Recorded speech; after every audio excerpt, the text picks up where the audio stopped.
L'agence congolaise de prestations et services SARL, la solution rapide pour toute activité des transactions immobilières en République démocratique du Congo.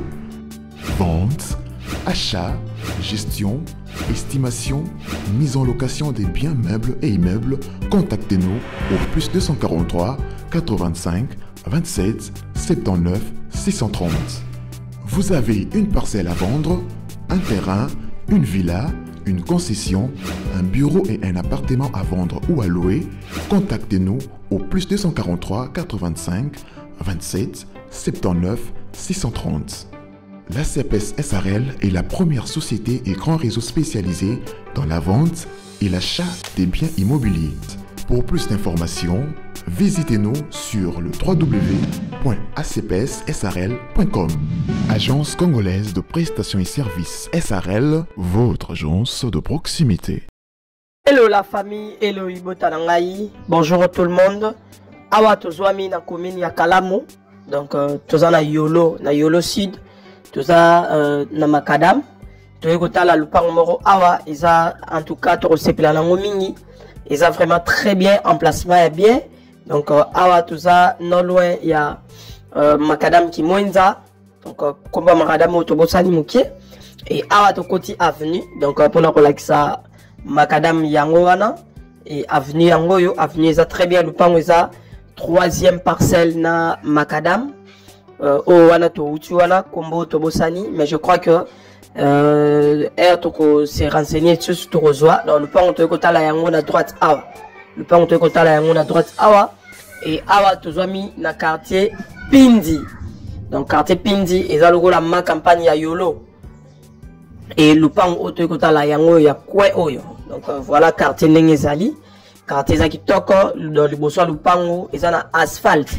Et au bozomo na kuna liboso wana place mitu kezoleka ba moto ezoleka. Ezali Prince Kimwenza. Donc wana ezali nanga Prince Kimwenza dans le pango eza entre deux avenues, eza le pango ya coin, le pango na pse bandi awa et le pango ya coin entre deux avenues, entre deux asphaltes, asphalte liboso le pango et puis avenue Oebimeti na Makadam Otote ko laksabino yango wana. Dans le pango na biso mulai nango yango yo eza 13 mètres.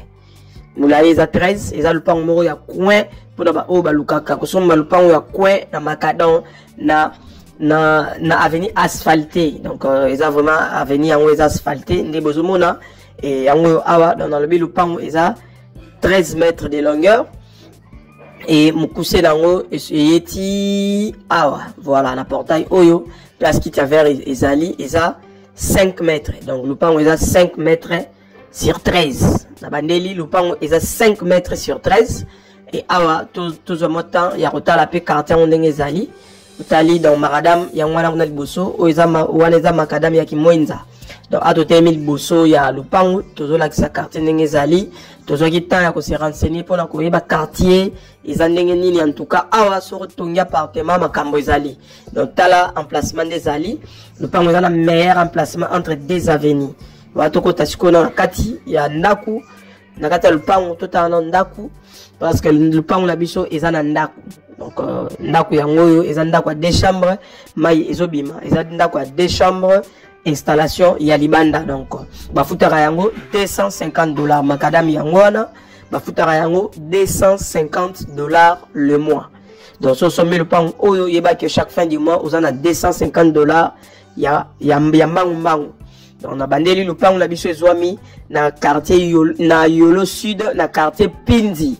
Quartier Pindi za lokola ma campagne ya Yolo. Donc ezwami musika te na de Makadam. Makadam sweza ndenge simanango, Makadam sweza ndenge ya Mopandi. Donc voilà un peu moi description autoroki couper ça pour na le pan na biso oyo. Donc oyo za ba installation sanitaire et ndaku donc yango yo. Et par rapport à prix le pan na biso oyo ba document nyonso eza normal bandi yango na prix à $40,000 à discuter légèrement parce que propriétaire à Sombaki fallait atonga mais l'homme propose des dispose si épée à son marché pour à récupérer mbongo. Donc voilà un peu par rapport à projet msus azanango. Donc voilà to uti na kati to côté là qui na ndenge ya prince msusu awa tozobi masiko na ndenge ya kimwenza. Donc c'est juste pour na relaxa carte ndenge zali ndenge emplacement ya lupango na biso ezwameli. Donc pour na ba onyos ba rozala intéressé ndenge to salara toujours lupango yango yo tolobi $40,000 à discuter et dans 5 mètres sur 13 na entre deux avenues. Donc entre deux avenues il y a minene 5 mètres sur 13 bachango $40,000 à discuter. Donc taote kango yemoko propriétaire à sa vivant. Ma document nyonso eza très correct. Et on nous soit intéressé benga biso to eba comment évoluer, to eba comment est-ce que tu requis que ça la visite, négociation, ba vérification, ba maramu tout ça la yango mbala moko. Donc après ça qui mwenza yango yo, et dans to matin il y a relaxa avenue et puis madame dengi ezali. Donc voilà bien sur totali pour les restes. En tout cas bonne chance na ba nyos o barozala intéressé. $40,000 à discuter na bandeli le pango ezana prix à $40,000 à discuter. Donc voilà un peu.